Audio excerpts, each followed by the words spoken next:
अस्सलाम वालेकुम जी। Myself Mohammad Usman. आज जो है हम 9th class biology chapter number 3 के अंदर बाइनोमियल नोमेनक्लेचर के बारे में पढ़ेंगे और ये चैप्टर नंबर 3 का लेक्चर नंबर 8 है।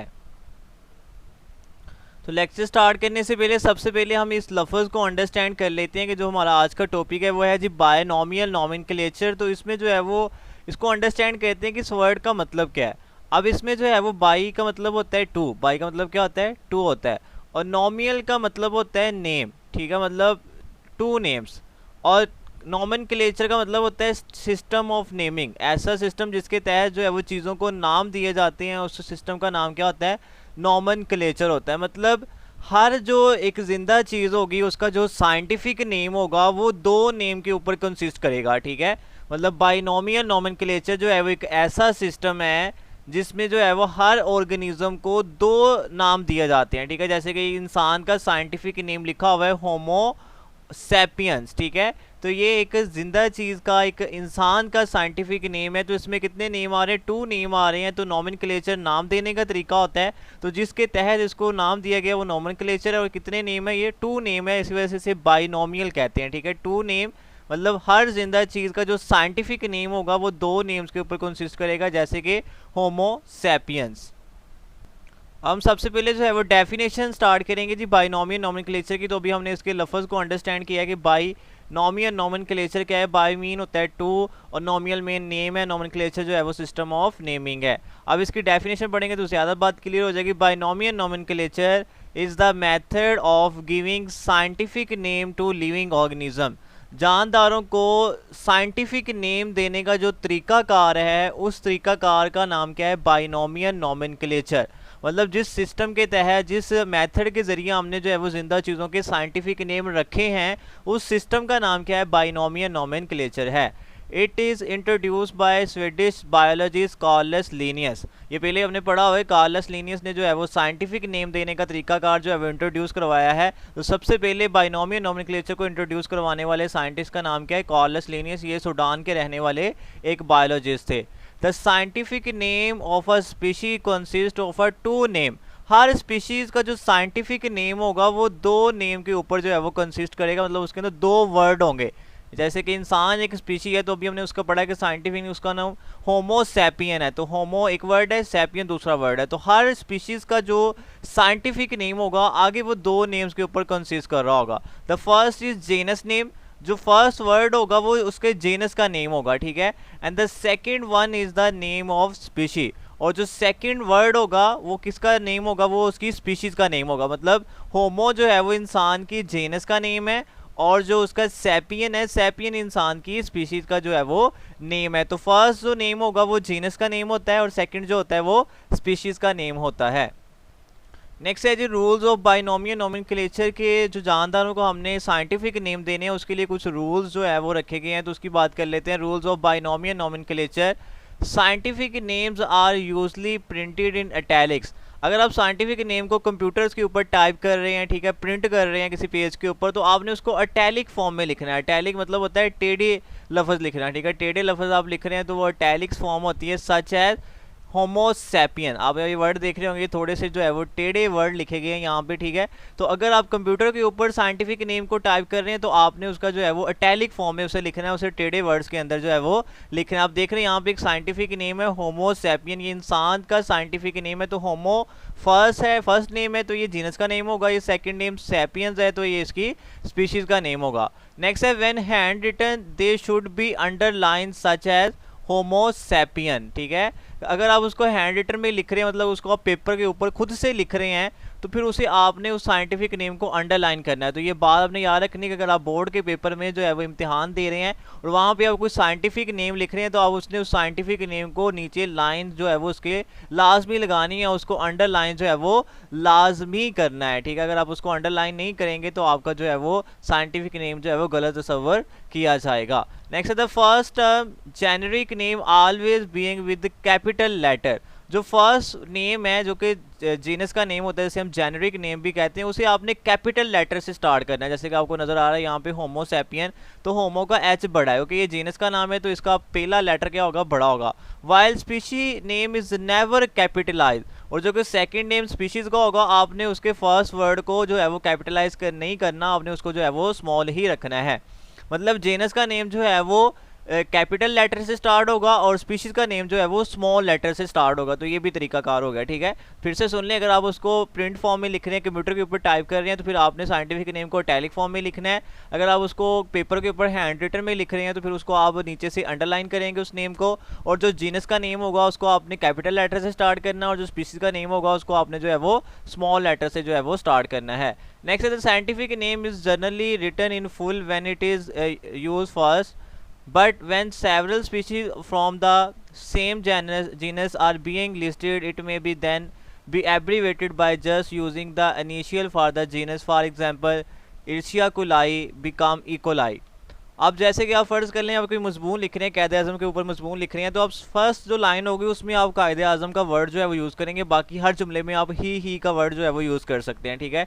तो इस तरह साइंटिफिक नेम के अंदर भी हम जो है एक रूल फॉलो करते हैं कि अगर आप पूरा पैराग्राफ लिखना चाह रहे हो, उसमें बार बार जो है वो साइंटिफिक नेम आना, उसको लिस्ट किया जाना है, बार बार लिखा जाना है, ठीक है। तो फर्स्ट टाइम आप उसको जो है वो रिटर्न लिखेंगे फुल, ठीक है। उसके बाद फिर आप उसको जो है वो एब्रीवेटेड बना लेंगे, ठीक है। जैसे कि एक फुल नेम है इर्शिया कोलाई, इर्शिया कोलाई जो है वो एक बैक्टीरिया का साइंटिफिक नेम है, ठीक है। तो पहली बार आप उसको पूरा लिखेंगे, नेक्स्ट जो है वो जीनस को जो है वो उसके कैपिटल लेटर से एब्रीवेट कर सकते हैं, मतलब इकोलाई, ठीक है। तो ये वर्ड शो कर रहा है कि ई मीन जो है यहाँ पे उसका जीनस नेम है और इससे मुराद क्या होगा, इर्शिया कोलाई होगा, ठीक है। तो इर्शिया कोलाई को जो है वो शॉर्ट फॉर्म में भी लिखा जा सकता है, मतलब जैसे कायदे आज़म को आप बाद में शॉर्ट फॉर्म में ही लिखते रहते हैं, इस तरह आप जो है वो साइंटिफिक नेम को अगर फर्स्ट टाइम लिख रहे हैं तो आप उसको फुल लिखेंगे। अगर बार बार आपने उस पैराग्राफ के अंदर साइंटिफिक नेम यूज़ करना है तो फिर आप उसके जीनस को जो है वो एब्रीवेटेड बना लेंगे, उसके फर्स्ट लेटर को ही जस्ट लिखेंगे, बाकी जो है वो स्पीशीज का नाम जो है वो फुल आएगा। जैसे कि इर्शिया कोलाई फुल नेम है तो आप उसको इकोलाई भी लिख सकते हैं।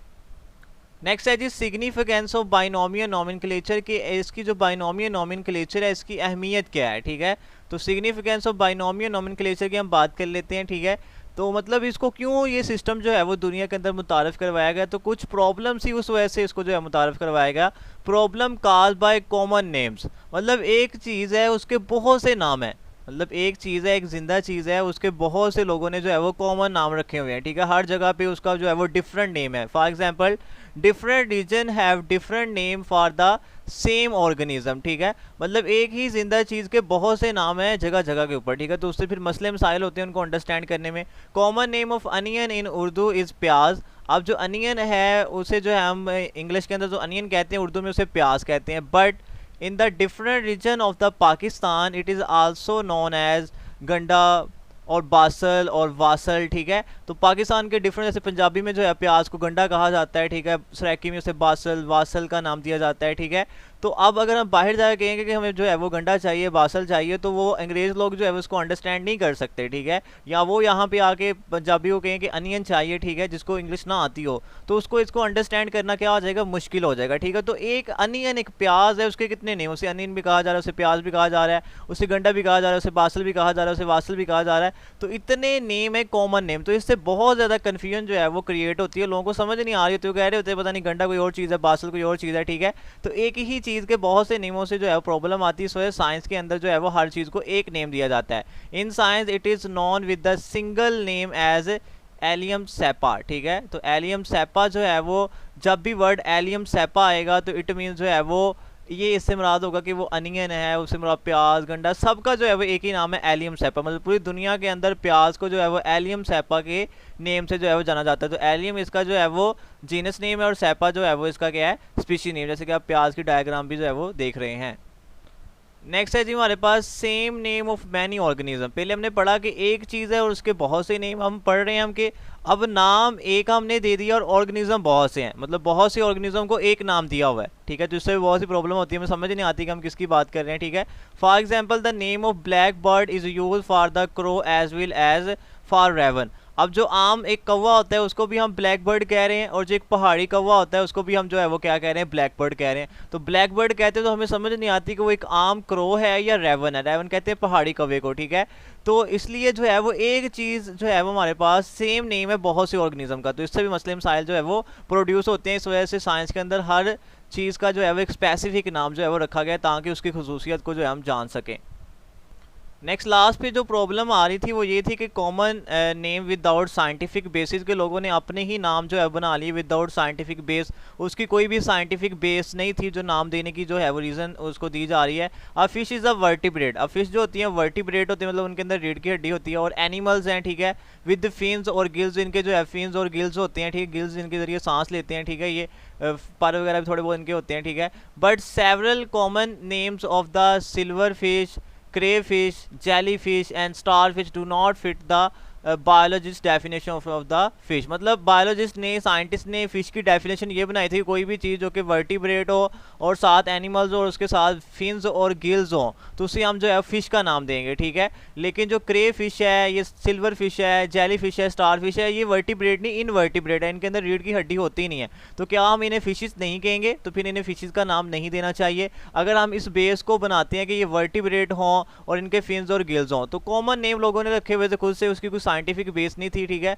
तो बाद में साइंस ने आगे हर एक चीज़ को जो है वो क्या दिया, एक साइंटिफिक नेम दिया कि आप नेम जो है वो साइंटिफिक बेसिस के ऊपर दें, साइंस को स्टडी करके बाद में उसको जो है वो नेम दिए जाएं, ऐसे ही उनके कोई आम नेम जो है वो ना बना लिए जाएं।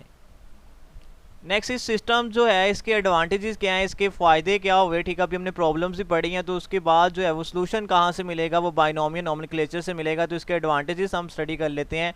To avoid all these confusion organism are given specific scientific name by using binomial nomenclature. वो कहता है कि जितनी भी हमने अभी कन्फ्यूजन पढ़ी कि एक चीज़ है उसके बहुत से नेम है, ठीक है, एक नेम बहुत सी जिंदा चीज़ों के लिए हम यूज़ कर रहे हैं, या हमने कॉमन नेम रखे हुए उसकी कोई साइंटिफिक बेस नहीं है, तो उस अगर हम कन्फ्यूजन से बचना चाहते हैं तो हम साइंटिफिक नेम यूज़ करना स्टार्ट कर दें, और उसका जो मेथड होगा उसका नाम क्या होगा, बाइनोमियल नोमेनक्लेचर होगा। This system has great value and stability, इसकी बहुत ज़्यादा अहमियत है, बहुत ज़्यादा स्टेबल है, मतलब पूरी दुनिया के अंदर जो है ये यूज़ हो रहा है, इस वजह से इसे जो है हम स्टेबिलिटी कहते हैं कि ये पूरी दुनिया इसे जो है वो यूज़ कर रही है, तो ये बहुत अहमियत के काबिल जो है ये सिस्टम है।